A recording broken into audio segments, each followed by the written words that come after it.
Hallo, grüß euch, hier ist Inga. Ich habe meiner Kollegin ein Bild gemalt und das hatte dann noch jemand gesehen und gesagt, so ein ähnliches Bild hätte er auch gerne.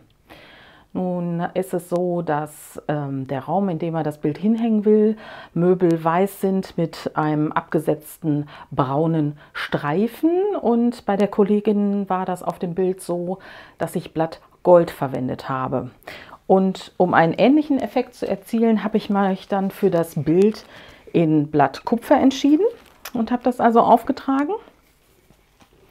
Und das ganze Bild sieht so aus. Für mich ist das so eine abstrakte Landschaft, wie man sie am See, am Meer vorfindet. Hier unten ist das bewegte Wasser, getrennt dann eben von dem Blattkupferstreifen, den ich aufgetragen habe. Und im oberen Bereich dann ein abstrakter Himmel. Als besonderer Effekt sollte dann noch etwas Glitzer aufgebracht werden. Ich glaube jetzt nicht, dass man das so sieht, aber ich kann ja gleich noch mal ein Detail aufnehmen. Okay, dann wünsche ich euch viel Spaß bei dem Video. Lass mir gerne ein Like da und wenn du meinen Kanal noch nicht abonniert hast, dann abonniere den ruhig. Okay, wir sehen uns.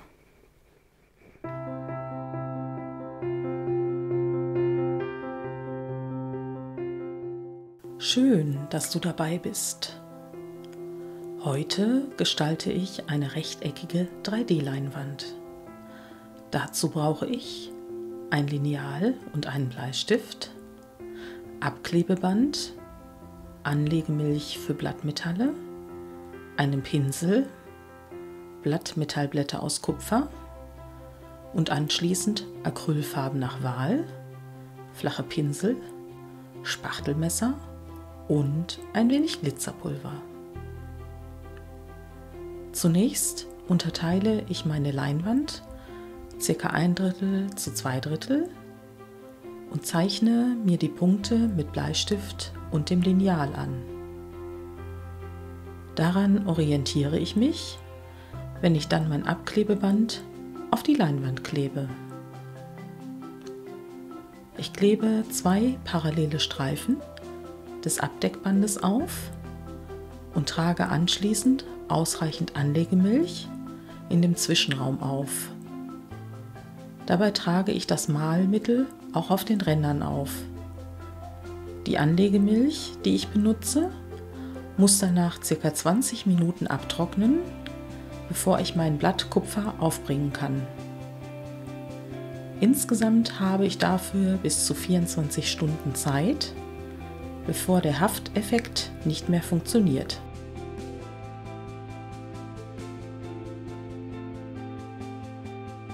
Das Blattmetall liegt einzeln zwischen Trennblättern, da es sehr dünn ist und auch schnell einreißt. Ich lege das Blattkupfer auf den mit der Anlegemilch vorbereiteten Streifen und drücke es vorsichtig an. Danach trenne ich es vorsichtig ab, um den Rest wieder zu verwenden. Das Gute an Blattmetall ist, dass du die Ansätze anschließend nicht siehst, wenn du es sorgfältig angedrückt hast. Diesen Vorgang wiederhole ich ein paar Mal, bis ich einen kompletten Streifen aus Blattmetall auf meiner Leinwand habe. Zwischendurch passiert es, dass ich durch das Andrücken noch Anlegemilch an die Fingerkuppen bekommen habe und dort klebt das Blattkupfer ebenfalls besonders gut. Die Detailaufnahme zeigt, wie schön die Struktur der Leinwand noch durch das Blattmetall wahrgenommen werden kann. Anschließend reibe ich mit einem weichen und trockenen Pinsel das überschüssige Blattkupfer ab.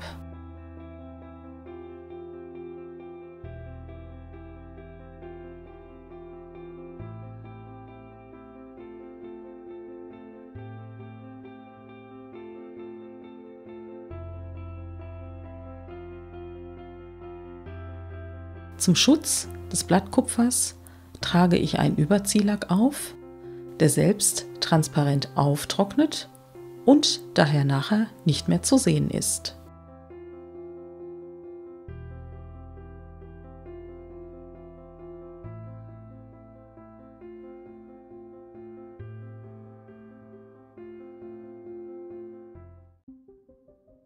Ich liebe diesen Part ganz besonders, wenn ich das Abklebeband abziehen kann.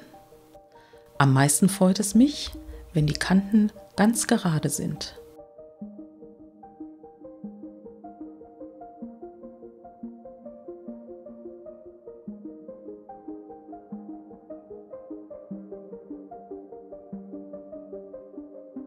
Für das untere Drittel habe ich mir 2 Farben ausgesucht, Schwarz und Weiß. Mit meinem breiten Flachpinsel trage ich die Acrylfarben auf und mische beide Farben eher auf der Leinwand als auf meinem Teller. An der Blattkupferkante arbeite ich sehr langsam und exakt.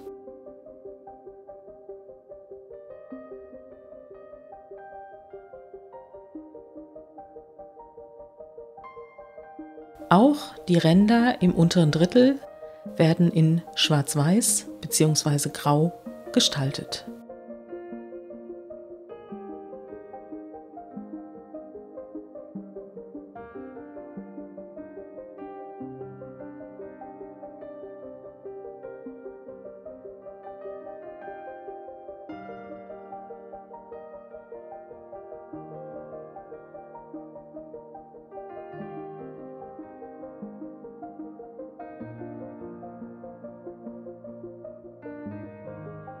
Das obere Leinwanddrittel bekommt hellere Farben aus Blau, Türkis, Weiß, Preußischblau und Lampenschwarz.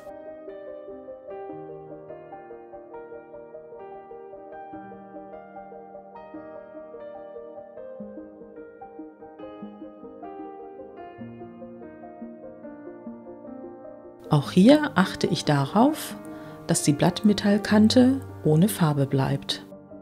Selbstverständlich werden auch die Ränder in die Gestaltung der Leinwand mit einbezogen. Du fragst dich bestimmt gerade, was ich da Transparentes auf die graue untere Fläche auftrage.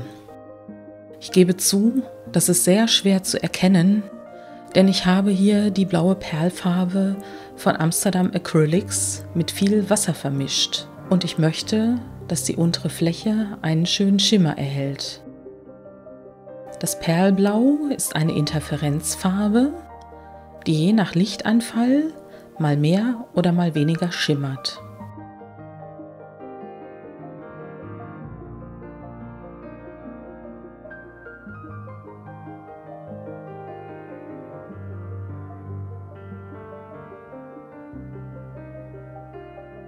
Jetzt kümmere ich mich wieder um die obere Fläche und trage zunächst weiße Acrylfarbe mit einem Malmesser auf. Dabei achte ich darauf, dass der Farbauftrag relativ pastös ist. Es dürfen dabei ruhig Lücken entstehen, bei denen der Hintergrund noch durchschimmert. Für die Lebendigkeit der Fläche sorgen auch Farbspuren in Blau und Schwarz.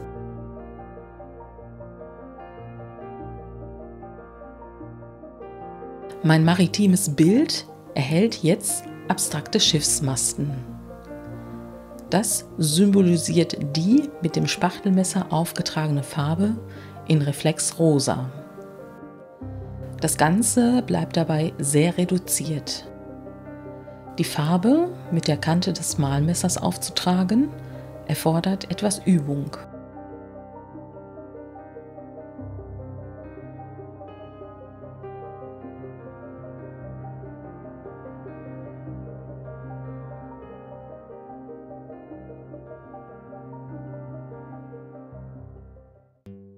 Das sieht jetzt gerade so aus, als würde ich Salz über mein Bild streuen. Meine Handbewegung sieht tatsächlich so aus, aber es handelt sich dabei um Glitzerpartikel in Blau und in Rauchgrau. Ich zeige die Glitzerpartikel etwas später als Detailaufnahme. Ich möchte nicht zu viel davon auftragen, sondern nur Akzente setzen.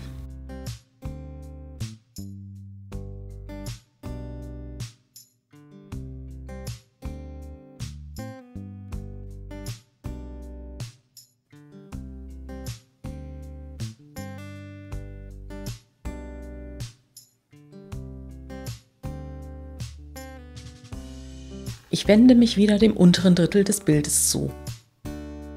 Meine Idee ist, Wasser und Wellen abstrakt darzustellen. Auf meinem Teller habe ich verschiedene Acrylfarben in Blau, Türkis, Weiß und Schwarz aufgetragen. Dabei kommt wieder die Kante des Spachtelmessers zum Einsatz. Wenn du das Bild mit dem Spachtelmesser gestaltest, merkst du fast nicht, wie die Zeit verfliegt. Denn bei dieser Technik kommst du nur sehr langsam voran. Nur für die untere Fläche habe ich über eine Stunde gebraucht. Dazu kamen noch zusätzlich die Ränder der Leinwand. Es lohnt sich jedoch, wenn du den Effekt betrachtest. Diese Struktur lässt sich, sobald das Bild gut durchgetrocknet ist, gut erfühlen.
Mir fehlte noch eine Verbindung zwischen der oberen und der unteren Hälfte. Da kam mir die Idee, das Reflexrosa von oben unten wieder zu verwenden. Vielleicht sind es Sauerstoffmoleküle oder abstrakte Seerosen. Jedenfalls trage ich im unteren Drittel mit einem Holzstäbchen Punkte auf. Das belebt meine Wasserfläche nochmals.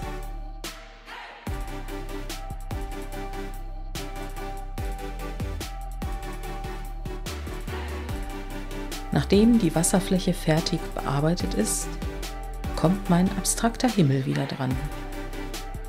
Die Fläche ist mir momentan zu weiß und deshalb arbeite ich mit dem Spachtelmesser noch Akzente in Blau und Grau ein.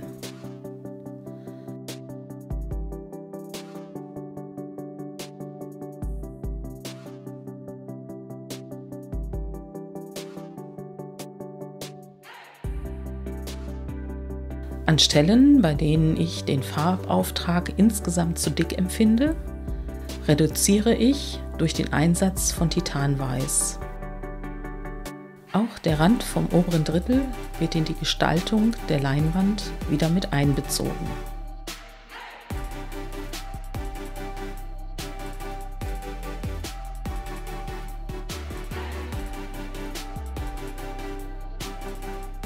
Die Detailaufnahme der Leinwand zeigt, wie schön haptisch das Wasser und die Wellen geworden sind.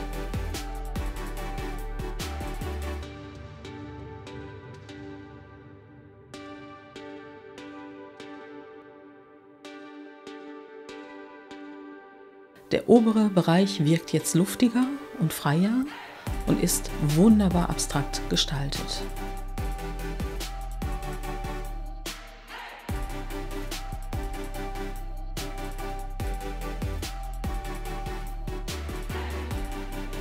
Im getrockneten Zustand des Bildes kann man auch die Glitzerpartikel gut sehen. Sie fügen sich harmonisch in das Bild ein. Vielen Dank fürs Zusehen, fürs Zuhören. Gib mir gerne ein Like und abonniere meinen Kanal. Du darfst gerne Kommentare schreiben und ich beantworte diese auch sehr gerne. Alles Gute wünsche ich und wir sehen uns in meinem nächsten Video.